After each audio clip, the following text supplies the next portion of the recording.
Okay, welcome. Today again we are going to learn the chapter 3, two stories about flying. Two stories about flying.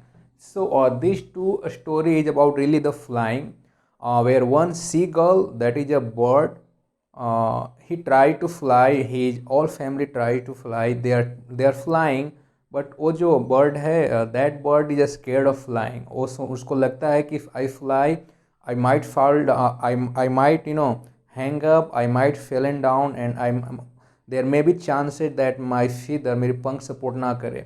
सो एक तो उसकी है जिसकी उसकी सारे फैमिली उड़ रही होती है और वो नहीं उड़ता है. ठीक है, उसके फैमिली वाले सी लेवल के ऊपर उड़ उड़ कर मछलियाँ पकड़ते हैं, खाते हैं, बट उसको डर लगता है कि मैं उड़ूंगा तो गिर जाऊंगा और हो सकता है बह जाऊं इस धारे के साथ, इस पानी के साथ. एक स्टोरी है एक पर्सन का जो कि फ्लाइट में उड़ के जाते हैं. वो लैंड करने वाले होते हैं ग्राउंड पे. उसी समय कहीं क्लाउड के बीच में फंस जाते हैं और उस क्लाउड के बीच से बाहर कैसे आते हैं उनको डर लगता है, बचूंगा नहीं. पेट्रोल तेल नहीं होती, फ्यूल नहीं होती उस फ्लाइट में. And then they are after he is scared of to coming out of that trouble. So there are two different story, but both story are related to fly, right? So just dive into that. We learn the story line by line. इससे एक और सीख मिलता है कि यदि आप जज्बे रखते हो, if you have courage, you can come out from that situation. So that is very nice story. Again, I can say this. Let's start that story. First, his first flight, right? First flight. So the young seagull was alone in his ledge. Ledge is something like जो बड़े बड़े पहाड़ के Cliff होते हैं, चट्टान होते हैं, उसके बीच में जगह होती है, उसको कहते हैं, that is called ledge. So the young seagull was alone on his ledge. अकेले था उस लेज पे, वो चट्टानों के बीच, चट्टाने के ऊपर. सीगल की बात है, दैट इज अ बर्ड जो कि सी के ऊपर उड़ते हैं, पहाड़ों के पास रहते हैं और वहीं से मछलियां पकड़े खाया करते हैं. सो उसके बारे में है. His two brothers and his sister and had already flown away the day before. He had been afraid to fly with them. उसके जो दो ब्रदर्स थे, वो और उसके सिस्टर थे, ब्रदर सिस्टर ऑलरेडी फ्लाई कर रहे थे, आकाश में उड़ रहे थे, लेकिन उसको अभी भी डर लग रहा था उड़ने से, right. He had been afraid to flying in them. Yeah.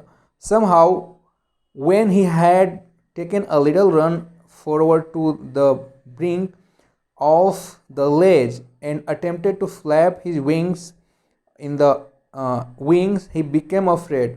वो थोड़ा सा अपने जो क्लिफ के ऊपर, चट्टान के ऊपर जगह होती है जो ब्रिंक बताया जा रहा है, उससे बाहर आता है, उड़ने की कोशिश करता है, लेकिन वो फिर डर जाता है. वो फ्लैप नहीं कर पाता, अपने पंखों को पसार नहीं पाता, आगे नहीं उड़ पाता. उसको डर लगता है, वो फिर नहीं उड़ पाता है, वो डर जाता है. The great expanse of sea stretches down beneath and it was such a long way down, miles down. सही बात है, जिस पहाड़ से था, जिस क्लिफ के पास था, वो चट्टानों पे था, वहाँ से सी था, बहुत नीचे था, बहुत डाउन था और काफ़ी दूर तक उसकी एरिया थे. सी का, सी होता है, ये समुद्र की बात करें तो बहुत एरिया लंबा होता है उनका, ब्रॉडन होती है. तो वहाँ से वहाँ तक पानी नज़र आ रहा था, तो वो भी एक डरने का कारण था इसका. He felt certain that his wings would never support him. So he bent his head and ran away back to the little hole under the ledge where he slept at night. कोशिश किया, slab से बाहर आया, bring से, यानी चट्टान के जो अंदर जगह होता है, उस दोनों के बीच के जगह से उससे बाहर आया, कोशिश किया उड़ने का, लेकिन वो डर गया. यहाँ से वहाँ तक सी देखकर उसको लगा कि मैं उड़ूंगा, मेरा पंख सपोर्ट नहीं करेगा, मैं मर सकता हूँ. इस तरह की भावनाएं उसके मन में पनपने लग गए. और finally he didn't dare to do that. वो बाहर नहीं आया, फिर अंदर ही चला गया, चट्टानों के अंदर, वहीं पूरी रात सोया हो. Even when each of his brothers and his little sister, whose wings were far shorter than his own, ran to the brink, flapped their wings and flew away, he felt to muster up courage to take that plunge with appeared to him so desperate. ठीक है, हालांकि बताया जाता है कि उसके जो छोटे छोटे भाई थे और छोटे बहन थे, उनके पंख इसके पंखों के मुकाबले इट वाज मोर शॉर्ट, काफ़ी छोटे थे, फिर भी वो क्लिप से, यानी कि चट्टानों के अंदर से निकल के आए और उड़े और उड़ रहे थे. लेकिन उसको पता नहीं फिर भी क्यों डर लग रहा था कि मैं नहीं उड़ पाऊंगा। उसको ऐसा डर बना हुआ था, उसके माइंड में ऐसा डर पनप रहा था, वो करेज नहीं कर पा रहा था अपने पंखों को फैलाने का, फ्लैट करने का और उड़ने का अपने अपने फैमिली के जैसा। वो काफ़ी चिंतित था। His father and mother had come around calling to him shrilly, upbraiding him, threatening to let him starve on the ledge unless he flew away. उसके जो माता पिता थे, पेरेंट, उसके पास उड़कर आए, उसके मजाक उड़ाए, उसको डांटा भी, उसको बोला कि इसको छोड़ दे, यहीं पे नालायक है, ये उड़ नहीं पाएगा, उड़ता नहीं है, उड़ेगा नहीं तो कहाँ से खाना पीना करेगा, कब तक हम सपोर्ट करेंगे। उसको डांटा झाड़ा और उसको बोला कि इसको भूखे ही रहने दो, यहाँ पे उड़ नहीं सकता तो भूखा ही रहेगा। But for the life of him he could not move. लेकिन फिर भी वह उन लोगों के कहने के बाद अपने जिंदगी को बचाने के लिए उसको डर लग रहा था कि मैं उड़ूंगा तो गिर जाऊंगा। So he didn't flap his wings, अपने विंग को नहीं फैलाया, बाहर नहीं गया, कि उसको डर था कहीं मर ना जाऊँ, अंदर ही बना रहा, उनकी बातों को अनसुना कर दिया। That was 24 hours ago. ठीक है, 24 आवर्स पहले की बात है। Since then nobody had come near him. उसके पास कोई नहीं आया था 24 घंटे तक। The day before, all day long, he had watched his parents flying about him, his brothers and sister, perfecting them in the art of flying, teaching them how to skim the wave and how to dive for fish. वो क्या देख रहा था कि उसके छोटे जो भाई थे और बहन थे, जिनकी उसके मुकाबले में पंख छोटी छोटी थी, फिर भी वो उड़ रहे थे, और उनके पेरेंट्स उनको सिखा रहे थे डाइव मारना, कैसे ऊपर से नीचे आते हैं, नीचे से ऊपर आते हैं, कला सिखाया जा रहा था। उनके पेरेंट्स ने उनको बता रहे थे कैसे मछली पकड़नी है, कैसे उड़ना है, कैसे नीचे आना है, कैसे ऊपर जाना है, ये सारी कलाएं उनको सिखाया जा रहा था। He had in fact seen his older brother catch his first herring and devour it, standing on a rock while his parents circled around raising a proud crackle. And all the morning the whole family had walked about on the big plateau midway down the opposite cliff, taunting him with his cowardice. ठीक है, उसका भाई जो था, छोटा भाई था, वो फ्लाई किया, स्विंग किया, डाइव किया, उड़ते हुए मछलियों को पकड़कर एक चट्टान के ऊपर खा रहा था, और उसको लालच आ रहे थे इसको देख के कि मेरा छोटा भाई है, वो खा रहा है, उड़ रहा है, बट मैं क्यों नहीं उड़ रहा हूँ। ठीक है, ये सब देख के उसको कहीं ना कहीं अपने आप से घृणा भी आ रहा था। लेकिन हुआ क्या, वो जो पठार थे, प्लेटो मतलब पठार, दूर दूर तक जो पठार एरिया था, वहाँ तक उड़ सकते थे वो लोग, देख सकते हैं चीज़ों को, मछलियाँ पकड़े खा रहे थे। बट ये वहीं पे घुस के बैठा हुआ था उसी चट्टान के नीचे, और इसको जो चट्टाने थी वो लोग इसको कावर्डिस करके टॉन्ट करे, ताने मार रहे थे। ठीक है, कि तुम कावर्ड हो, तुम डरपोक हो, तुम नहीं उड़ सकते हो। The sun was now ascending the sky, blazing on his ledge that faced the south. उसके जो जहाँ पे वो था, वो चट्टान के पास घुसे हुए अंदर, जहाँ पे जगह बनी हुई थी लेज के पास था, वहाँ पे सन आया, ग्लेज हो रहा था, चमक रही थी sun. He felt the heat because he had not eaten since the previously nightfall. पिछले रातों से कुछ खाया नहीं था, सो उसको गर्मी लग रही थी, और सन जब आई तो वो गर्म हो गया, उसको हीट सा महसूस हो रहा था। He stepped slowly out to the brink of the ledge, and standing on the leg with his other leg hidden under his wing, he closed one eye, then the other, and pretended to be falling asleep. वो बाहर निकल के आया चट्टान पे, अंदर से, अंदर की जगह थी जो लेज थी। उसके बाद क्या किया कि उस लेज के ऊपर खड़ा हो गया, खड़े होकर अपने पंखों के अंदर, अपने विंग के अंदर उसको अपने पैरों को छुपाया, अपने आइज को छुपाया, और ऐसा शो कर रहा था कि अभी वो सोया हुआ है, ऐसा दिखाना चाह रहा था वो।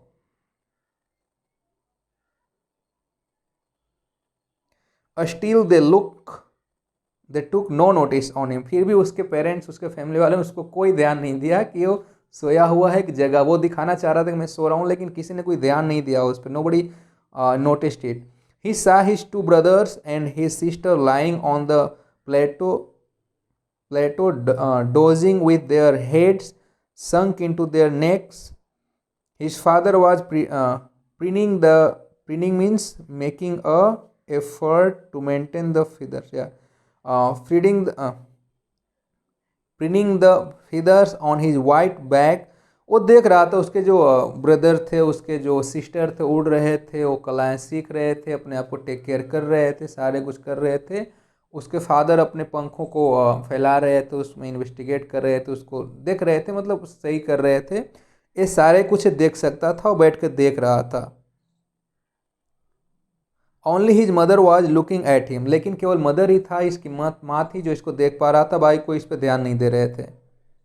She was standing on a little high hump on the plateau, her white breast thrust forward. वो एक बैठी हुई थी उसी पठार के चट्टान के ऊपर, उसकी जो चेहरा था आगे के ऊपर झुका हुआ था। Now and again she tore at a piece of fish that lay at her feet and then scraped each side of her beak on the rock. पत्थर पे मछली को रख के अपने चोंचों से काट काट खा रही थी, उसको फैला रही थी इधर उधर से, उसके चोंच वगैरह में लगे हुए थे, बीक में लगे हुए थे। ऐसा वो देख रहा था कि मेरी मम्मी ऐसे ऐसे मछली पकड़ कर खा रही है चट्टानों के ऊपर बैठ कर। The site of the food मैडन him, वो जो खाना देखा, वो मछली पकड़ के उसको जलन हो रही थी, भूख लगा हो, तो उसको पागल सा बना दिया, पागल सा कर दिया। How he loved to tear food that way, scraping his beak now and again. ठीक है, कह रहा है कि वो बहुत चाहता था, उसको मन में ऐसा था कि मैं भी काश मछली पकड़ता और उसको उसमें चोंचे मार के उसको फैलाता, उसको खाता, उसको मज़ा आता। वो ऐसा सोच रहा था कि काश मैं भी ऐसा कर पाता। Ga ga ga he cried, begging her to bring him some food. उसने गा गा गा करके अपने मम्मी को बोला है कुछ खाना दे दो, मांगा। ठीक है, उसकी मम्मी ने बोली गाओ कोल आह, ऐसा लिखा हुआ है, गाओ कोल आह। She scream back derisively, right. वो उसके ऊपर चिल्लाई इस तरह से कि तुम मूर्ख हो, तुम पागल हो, तुम भी ये चीज़ कर सकते हो लेकिन तुम नहीं कर पा रहे हो। But he kept calling plaintively and after a minute और so he uttered a joyful scream. लेकिन वो बार बार मम्मी से मांगता रहा कि मुझे भी कुछ खाना दो, मुझे भी कुछ खाना दो। वो बोलता ही रहा, मांगता ही रहा, और थोड़ी देर बाद वो खुशी से झूमने लग गया। क्यों खुश हो गया? His mother had picked up a piece of a fish and was flying across to him with it. इसलिए जॉय हो गया, खुश होकर झूमने लगा कि उसकी मम्मी देखा कि मेरी मम्मी एक मछली के टुकड़े को पकड़कर मेरे तरफ ला रही है, इसलिए वो खुश हो गया कि अब तो मिलेगा खाने के लिए। He leaned out eagerly, tapping the rock with his feet, trying to get nearer to her as she flew across. वो आगे झुक रहा था, लेकिन अपने जो पंजे था, अपने जो पैर था, उसको पकड़ रखा था चट्टान को, और आगे और झुक रहा था कि और पास होने जा रहा था, जैसे उसकी मम्मी उड़ते हुए आ रही थी मछली को लेकर कि अब पकड़ेगा, वो खाएगा उसको। But when she was just opposite to him she halted her wings motionless, the piece of fish in her beak almost within reach of his beak. लेकिन जैसे उसकी मम्मी पास आई चोंच में लेकर मछली को, तो थोड़ा सा उसके पहुंचने के पहले ही रुक गई, शांत हो गई, पास बिल्कुल नहीं आई, बिल्कुल पास आके रुक गई थोड़ा सा पहले ही। ठीक है, he waited a moment in surprise, wondering why she did not come nearer, and then maddened by hunger he dived at the fish. वो सोच रहा था, पागल हो रहा था कि यहाँ तक मम्मी आ गई, थोड़ा सा दूर क्यों नहीं आ पा रही, थोड़ा सा आई थी मैं मछली खा लेता, लेकिन वो पागल हो रखा था भूख के मारे। फाइनली उसने क्या किया कि चट्टान के ऊपर से जंप लगाया, कूदा। With a loud scream he fell outward and downward into a space. जोर से चीख रहा था, उसको डर लग रहा था मर जाऊंगा, ठीक है, वो नीचे की ओर जा रहा था, वो चिल्ला रहा था वो। Then monstrous terror seized him and his heart stood still. He could hear nothing, but it only lasted a minute. The next moment he felt his wings spread outwards. The wind rushed against his breast, feathers, then under his stomach and against his wings. He could feel the tips of his wings cutting through the air. He was not falling headlong now. He was soaring gradually downwards and outwards. अब क्या वो जैसे ही नीचे आ रहा था एकाएक क्या उसको एहसास हुआ कि हवा की झोंके आई, हवा की झोंकों में उसके पंखे फैल गई। अब वो नीचे नहीं जा रहा था, ऊपर नीचे हो रहा था, ठीक है, डाउनवर्ड अपवर्ड हो रहा था। इधर उधर देख रहा था, फीदर को फैलाया, उड़ने की कोशिश कर रहा था। अब वो गिर नीचे की ओर नहीं रहा था, वो थोड़ा थोड़ा उसको उड़ना आ रहा था, उड़ रहा था वो। He was no longer afraid. अब वो डरा हुआ नहीं था। He just felt a bit dizzy. थोड़ा सा अनकंफर्टेबल फीलिंग कर रहा था। जब स्पाइन कर रहा था तो बैलेंस उसके लूज हो रहे थे। Then he flapped his wings once and he soared upward. फिर थोड़ा सा पंख फैलाया तो ऊपर की ओर आने लग गया। उसको ऐसा लग रहा है कि अब मैं उड़ रहा हूँ, ऊपर की ओर आने लगा। गा गा गा गा गाओ कोल आ, ठीक है, गागा गागा ये बोल रहा था, उसकी मम्मी गाओ कोल आह कह रही थी। His mother swooped past him her wings making a loud noise. उसकी मम्मी शुप शुप मतलब होता है तिरछा उड़ना, एक तरह से उड़ के नीचे की ओर जाना, दैट इज अ शुप। उसकी मदर उसके पास तक गई चिल्लाती हुई, हल्ला करती हुई। He answered her with another scream, ठीक है, उसने उस दूसरे चिल्लाहट के साथ बताया। Then his father flew over him screaming. He saw his two brothers and his sister flying around him, curveting and banking and snoring and diving, ठीक है। अब वो क्या देखा कि उसके सारे फैमिली वाले उसके आसपास आ गए थे, वो लोग भी उड़ रहे थे, इधर से उधर जा रहे थे, डाइव कर रहे थे, ठीक है, सारे आसपास सब उड़ रहे थे एक दूसरे के। Then he completely forgot that he had not always been able to fly. उसके बाद एक आया भूल गया कि मैं कभी उड़ा नहीं था करके। वो उड़ रहा था, भूल गया वो कि डर, जो डर था उसको कि उड़ूंगा तो गिर जाऊंगा, मर जाऊंगा। Now he was not afraid of, वो भूल गया वो चीज़ को। And commended himself to dive and soar and curve and shrinking shrilly, ठीक है। अब वो इस बात के लिए कमिटेड हो गया, हंस रहा था, ऊपर नीचे जा रहा था, वो सोच रहा था कि अब मैं भी उड़ूंगा करके, मज़े ले रहा था, हंस रहा था, खिलखिला रहा था सबके साथ।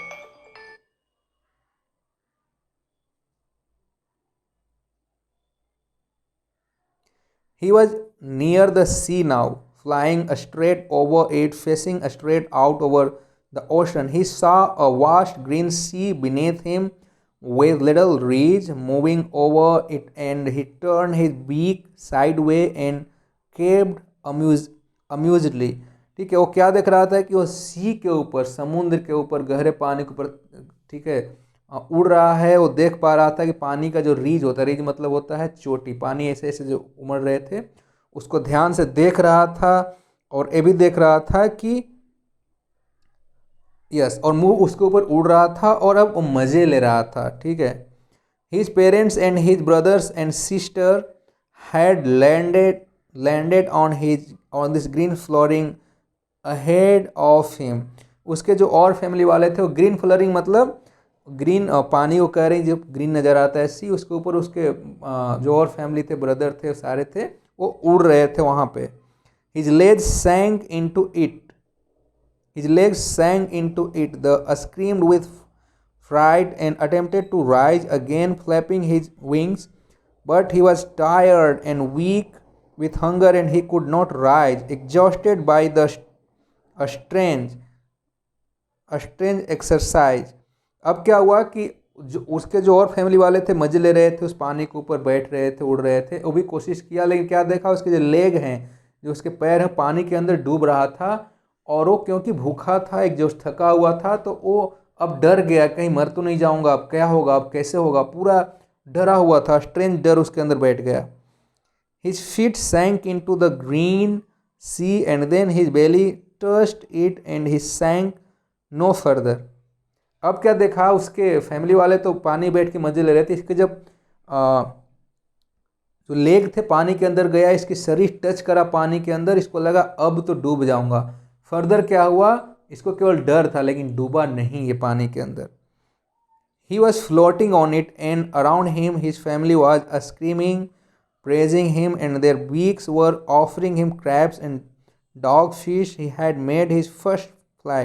ठीक है, लेकिन अब क्या देखा कि डूब नहीं रहा, फ्लोट उसके ऊपर तैर रहा है। उसके और भी घर वाले थे, उसके पेरेंट थे, उसके ब्रदर सिस्टर सारे तैर रहे थे, सारे अब मज़े ले रहे थे एक दूसरे के साथ। अब ये फिश भी पकड़ सकता था, इसको मज़ा आ रहा था क्योंकि ये इसका पहला उड़ान था। It was his first flight, right? So this was the story of this seagull. Now next story.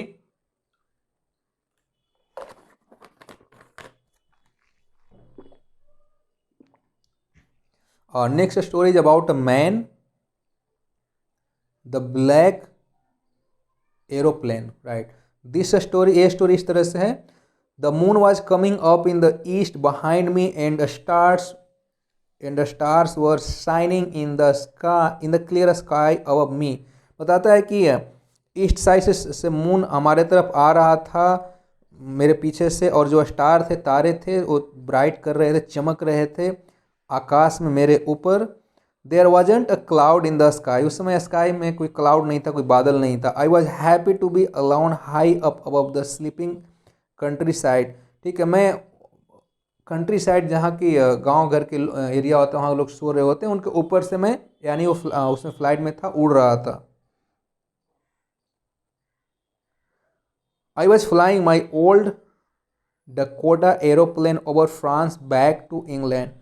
वो कहाँ से उड़ रहा था, वो ओल्ड डकोटा एयरप्लेन के ऊपर से उड़ रहा था, और फ्रांस बैक टू इंग्लैंड, और फ्रांस से इंग्लैंड आ रहे थे, और फ्रांस बैक टू इंग्लैंड आ रहा था। I was dreaming of my holiday and looking forward to being with my family. मैं सपने देख रहा था कि मैं अब हॉलीडे मेरा आ रहा है, मैं अपने फैमिली के साथ मिलकर रहूँगा, फैमिली के पास जा रहा हूँ, ऐसा वो सोच रहे थे, सपना देख रहा था, मतलब सोच रहे थे मन में। I looked at my watch 1:30 in the morning. जब घड़ी देखा तो 1:30 हो रहे थे मेरे घड़ी में, यानी रात में। I should call Paris control room, I thought as I look down past the nose of the airplane I saw the light of a big city in front of me. उन्होंने क्या किया, उन्होंने सोचा कि अब मुझे पेरिस का control room को कॉल करना चाहिए, क्योंकि वो देख सकते थे अपने नीचे बहुत बड़ा सिटी था जहाँ से लाइट नज़र आ रहे थे, इससे एहसास हो रहा था कि सिटी बहुत बड़ा सिटी है। I switched on the radio and said Paris control room Dakota DS088 here, can you hear me, I am on my way to England over. ठीक है, उन्होंने ये चीज़ बोला, उन्होंने स्विच ऑन किया रेडियो को, उस रेडियो बोला Paris control room Dakota DS088 hear me, here. उन्होंने ऐसा बोला, उन्होंने बोला क्या आप मेरे को सुन रहे हो। The voice from the radio answered me immediately. उसके बाद उनको रिप्लाई भी आया। रिप्लाई क्या आया, DS088 I can hear you, you ought to turn 12 degree west now, DS088 over. ये साउंड उनको रिप्लाई में आया। I check the map and the compass, switched over to my second and last fuel tank and turned the Dakota 12 degree waste towards England. ठीक है, उन्होंने tank भी check किया तेल का, उन्होंने कंपास चेक किया, और बाद में पता चला कि वो इंग्लैंड की तरफ है, Dakota 12 degree waste. I'll be in time for breakfast. I thought a good big English breakfast. Everything was going well. It was an easy flight. उन्होंने सब कुछ अंदाज़ा लगाया कि सब कुछ ठीक ठाक चल रहा है, मैं आराम से घर पहुंचूंगा और घर पे अच्छा से लोगों के साथ ब्रेकफास्ट भी करूंगा। ठीक है, सब सोच के बोल रहे थे सब कुछ ठीक ठाक चल रहा है, टाइम से पहुंच जाऊंगा। Paris was about 150 kilometre behind me when I saw the cloud. तो उन्होंने क्लाउड देखा और उन्होंने कंपास वगैरह देख के अंदाज़ा लगाया या देखा कि 150 किलोमीटर अभी पीछे थे वो, कहाँ से, पेरिस से। अस्टॉर्म क्लाउड, ठीक है, अस्टॉर्म क्लाउड था वहाँ पे। देवर ह्यूज, क्लाउड का स्टॉर्म था, पूरा बंधा हुआ था, लेकिन बहुत बड़ा था वो cloud. They look like black mountains standing in front of me across the sky. ऐसा देखने में लग रहा था बहुत बड़ा पहाड़ है जो मेरे सामने बिल्कुल खड़ा हुआ है, ऐसा प्रतीत हो रहा था, ऐसा मालूम हो रहा था। I knew I could not fly up and over them and I didn't have enough fuel to fly around them to the north और साउथ। उन्होंने अंदाज़ा लगाया कि मैं इसमें तो नहीं जा सकता है, बहुत खतरनाक है, बहुत खतरनाक स्ट्रोम है बादलों का, यदि मैं इसमें घुसूंगा तो कुछ भी हो सकता है, रिस्क हो सकता है। लेकिन सेकंड चैलेंज अभी था, उनके पास फ्यूल नहीं था, फ्लाइट में ज़्यादा फ्यूल नहीं था कि वो आसपास घूम के और आगे जा सकते थे और टाइम काट सकते थे, वो भी दिक्कत थी। Inside the clouds everything was suddenly black. Cloud के अंदर एकाएक सब कुछ ब्लैक हो गया, एकाएक काला काला सा नजर आ रहा था। It was impossible to see anything outside the airplane. The old airplane jumped and twisted in the air. अब वो क्लाउड के अंदर थे, उस स्टोम वाला जो ब्लैक क्लाउड माउंटेन सा नजर आ रहा था उसके अंदर थे, उसके अंदर से बाहर कुछ नजर नहीं आ रहा था और ट्विस्ट हो रहे थे, यानी घूम रहे थे, ठीक है, हवा में। ट्विस्ट मतलब उल्टा पुल्टा होना, उसके अंदर उल्टा पुल्टा होने लग गया इनका प्लेन। आई कुडंट बिलीव, जब उन्होंने कैंपास को देखा तो उनको विश्वास नहीं हुआ उनके अपने आइज पे। I couldn't believe on my eyes, the compass was turning around and round and round. जो कंपास था वो पूरा राउंड राउंड राउंड राउंड घूम ही रहा था। इट वॉज डेड, और ये इस काम नहीं कर रहा था। I would not, it would not work. The other instruments were suddenly dead too. I tried the radio. जो दूसरे इंस्ट्रूमेंट थे, दूसरे इक्विपमेंट थे, वो भी डेड हो गए थे, काम नहीं कर रहा था जब उन्होंने कोशिश किया। Paris control, Paris control, can you hear मी? उन्होंने रेडियो बोला, पेरिस कंट्रोल, पेरिस कंट्रोल, क्या आप मेरे को सुन रहे हो? देयर वाज नो आंसर, कोई रिप्लाई नहीं मिला उनको। The radio was dead too, radio भी खराब हो गया था, नहीं काम कर रहा था। I had no radio, no compass and I could not see where I was. ना तो रेडियो बचा, ना कंपास बचा, अंदाज भी नहीं लगा सकते हो कि कहाँ पे एग्जैक्टली हैं वो। I've lost in the storm, उस स्टॉर्म में वो जो बादल का स्टॉर्म था बहुत घना सा, उसमें लॉस हो गए, गुम हो गए। Then in the black cloud quite near me I saw another plane, another airplane. एकाएक उन्हें एक और एयरप्लेन नजर आया उसी क्लाउड में तैरता हुआ, या उसी क्लाउड के अंदर। It had no light on its tail, its wings, इसके पीछे वाले जो पंख विंग्स होते हैं उस पर लाइट नहीं था, दूसरा जो उन्होंने एयरप्लेन देखा उसमें। But I could see its flying next to me through the storm, but वो देख सकते थे कि वो बिल्कुल उनके साथ साथ में नेक्स्ट टू हिम, यानी कि उनके आगे वो देख सकते थे उस फ्लाइट को जो चल रहा था। I could see the pilot's face turn towards me, वो पायलट जो चला रहा था उस फ्लाइट को उसको भी देख सकते थे, वो नजर आ रहा था।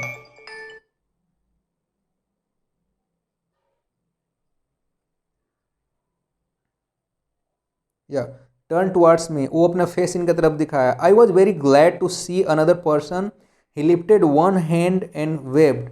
वो बड़े खुश हुए एक और बंदा को देखे कि वो भी है यहाँ पे, यानी मैं अकेला ही फंसा नहीं हूँ। और वो बंदा ने इनको वेव किया अपने हाथों से, ये देख पा रहे थे इस चीज़ को। He knows that I am lost, I thought he is trying to help me. इनको पता था कि वो मुझे फॉलो करने के लिए कर रहा था, उसको पता चल गया कि मैं लॉस हो चुका हूँ, मुझे समझ में नहीं आ रहा, तो मुझे हेल्प करना चाह रहे हो, मुझे बोल रहे हैं मेरे को फॉलो करो, मेरे पीछे आओ। He turned his airplane slowly to the north in front of my Dakota so that it would be easier for me to follow him.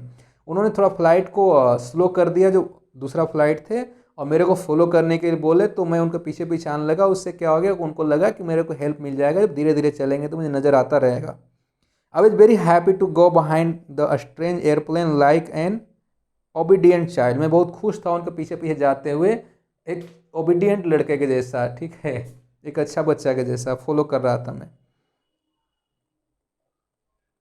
After half an hour, the strange black airplane was still there in front of me in the cloud. अभी भी आधे घंटे के बाद वो जो airplane था मेरे पहले था, मैं उसको फॉलो कर रहा था, अभी मैं नज़र आ सकता था, मैं देख सकता था उसको। Now there was only enough fuel in the old Dakota's last tank to fly for 5 or 10 minutes more. अब इनके जो फ्लाइट में था केवल इतना ही फ्यूल बचा हुआ था कि शायद 10 से 15 मिनट ही उड़ सकते थे। I was starting to feel frightened again. मैं बिल्कुल दोबारा डर सा गया, but then he started go down and I followed through the storm. उसके बाद जो उनको फ्लाइट, जो नेक्स्ट वाला फ्लाइट था जो इनको इशारा कर रहा था फॉलो करने के लिए, नीचे आ रहा था और मैं भी उसको फॉलो करता हुआ नीचे जाने लग गया। Suddenly I came out of the clouds and saw two long straight lines of lights in front of me. It was a runway, an airport.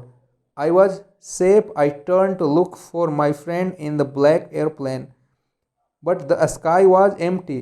कुछ ही देर बाद जब उसके बाद उसके साथ साथ नीचे नीचे आया, एकाएक कुछ नहीं था, क्लाउड सारा गायब था और वो भी नज़र नहीं आया दूसरा फ्लाइट वाला। और मैं देखा कि मेरे नीचे बिल्कुल रनवे है जहाँ पे फ्लाइट को उतारते हैं, एयरप्लेन उतरती है, पूरा लाइट नज़र आ रहे थे, स्ट्रीट लाइट जो रोड में होती है जहाँ फ्लाइट उतरती है, ठीक है। लेकिन वो नज़र नहीं आ रहा था जो बंदा दूसरा वाला था। लेकिन बहुत खुश हुए जानकर, काश चलो मैं आ तो गया नीचे, मैं सेफ था, ठीक है।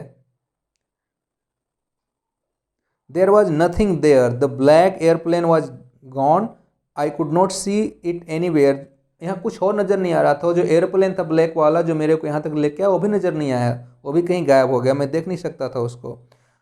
I landed and was not sorry to walk away from the old Dakota near the control room. Old Dakota इस इनकी फ्लाइट का नाम था, control tower. I went and asked a women in the control centre where I was and who the other pilot was. I wanted to say thank you. She looked at me very strangely and then laughed. वो गए control room में भागता हुआ ये कहने के लिए कि आप देखो जो मेरे साथ जो पायलट था जो मेरे को इशारा करके मेरे को बुलाया वो कौन था, मैं उसको थैंक्स कहना चाहता हूँ। एक कंट्रोल रूम में गए, जो लेडी बैठी हुई थी कंट्रोल करने के लिए, कंट्रोल करती जो एयरप्लेन को, वो इनको देख के हंसी। Another airplane, another aeroplane up there in the storm, no other airplanes were flying tonight, you was the only one I could see on the radar. बोली कि दूसरा एयरप्लेन, और कोई भी एयरप्लेन नहीं था जो फ्लाई कर रहा था उस समय आपके साथ वहाँ क्लाउड में, केवल आप ही थे जिसको मैं देख पा रहा हूँ रडार पे, और कोई भी नहीं था वहाँ पे, कोई फ्लाइट था ही नहीं। So who help me to arrive there safely without a compass और a radio and without any more fuel in my tank, who are the pilot on the strange black airplane flying in the storm without light. उन्होंने बोला कि तो फिर वो कौन था जो मुझे हेल्प किया और जो मुझे सेफली बिना एक कंपास के, बिना रेडियो को मेरे को बिना फ्यूल टैंक में फ्यूल भी नहीं था यहाँ तक लेकर आया। वो बंदा था कौन, वो कौन सा स्ट्रेन था जिन्होंने बचाया मेरे को, जिसके लाइट भी नहीं जल रहे थे, उसके टेल्स में जो फ्लाइट था कुछ भी नहीं था, वो था कौन जो मुझे सेफली लेके आया, ठीक है। तो यहाँ पे हमने दो कहानी पढ़े, एक सी गुल के बारे में, एक इनके बारे में, जो कि दोनों अपने जर्नी को एंजॉय किया, सेफ बचे, कुछ नहीं हुआ, डेंजर नहीं हुई, कोई प्रॉब्लम कोई परेशानी नहीं हुई। तो ये दो फ्लाइट के बारे में लिखा हुआ था यहाँ पे। आई थिंक आपको समझ में आई होगी। In case you miss any line और यू थिंक दैट ये वहाँ पे पढ़ने में दिक्कत आ रहा है, कोई लाइन, कोई स्टांजा, कोई वर्ड, कोई vocabulary, passage, whatever it is, please ask me, I will definitely reply to you. Thanks, bye.